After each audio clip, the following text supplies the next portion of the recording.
she had her baby boy 1.5 years ago. Since then, singing sensation star, superstar Jennifer Hudson has been shrinking down from a size 16 to a size 6. Why were you ready this time? Wow. Well, after being like pregnant for, I felt like forever, and I'm sure you women can relate, you want your body back. And then I realized when I was pregnant, I'm like, I wore these same clothes before I was pregnant. So what does that say? I don't really like this, you know. And then most of all, I wanted my body back. So I made up my mind while I was pregnant. I gotta tell you, when I first saw Jennifer Hudson on Oprah today, the first thing that went through my mind was, whoa, look at her. She looks incredible. She looks amazing. As we know, she's been working hard to slim down, get in shape. Today she revealed to Oprah so, okay, tell me this. How much weight she was able to lose. First of all, are you at your goal? I've lost 80 pounds. Or did you have a goal? I didn't really have a goal. And it's just, I just like the change. Okay. Because so size 6 is fine for you. You're not trying to get too I like meat on my bones now. So that 4 and that 2 and that 0, that is not for me. 80 pounds? Well, I think Jennifer's inspired a lot of people dealing with their own weight loss journeys. Are you with me? Me being one of them. You know, I, at the end of last year, was lucky enough to work really hard, and I lost 17 pounds. But I often Congratulations. Thank you so much. I often think about Jennifer Hudson, though. Whenever I think about my weight loss journey, I think, wow, look at her. She really did achieve it. She is really inspiring people who want, who want to be healthy and get Hi, Dr. Oz.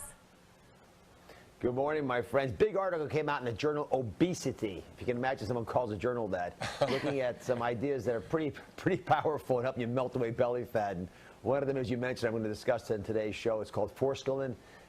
Don't mispronounce that, by the way. It's a product that is related to the mint family. It's a root, and it helps people burn away fat but not muscle, which is important because a lot of times you go on a diet, you lose muscle as well as fat, and that's a problem because when you start to put weight on again for whatever reason, you'll yo-yo back up without the muscle to burn off extra calories.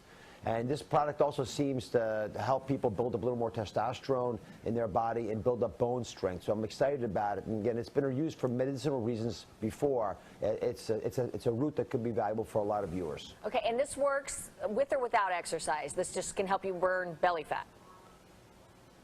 Any program that you use to lose weight will work better with exercise, but the study that was done in the journal just came out did not use exercise at all. It just added this as a supplement daily over the course of 12 weeks. And again, the point is to make sure that it's safe, that no one was hurt. That seems to be the case, and that it's effective. In this case, they were effective at burning off selectively fat, but not muscle.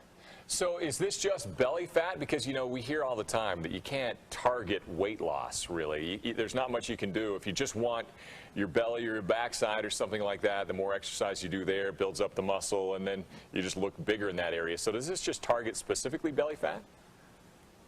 Well, Dan, you can't target fat with exercise, but there are some forms of fat that are better treated with some approaches than others. For example, belly fat is usually related to high stress levels, or at least cortisol levels are high.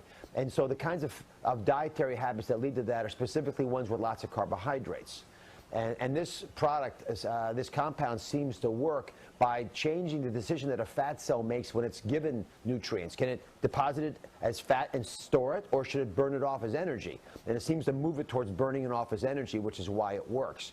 Fat in other parts of the body, for example, fat in the bottom side, if you're pear-shaped, is better dealt with by eating foods that are low in fat. So it's true you cannot target fat specifically with exercise, but you can with the foods you eat. Okay, and is that where the antioxidants come into play? Is that... Yeah, the antioxidants are hugely important in people who are apple-shaped, because that belly fat is often related to inflammation in the body. And the inflammation, that burning fire in your gut, actually leads to fat being deposited there. Historically, there was a big value to us storing fat in our belly, because if we're living in times of famine, when there wasn't enough food, you wanted to selectively eat everything you could find and then store it in your belly where you could rapidly use it again. Whereas fat that's in the hips and thighs, especially in women, was valuable for childbearing, because you could access that fat for longer periods of time. So there are reasons why we store fat the way we store it. It's related in part to our genes and where our families came from historically, but also, to without question, it's affected by the foods that we eat.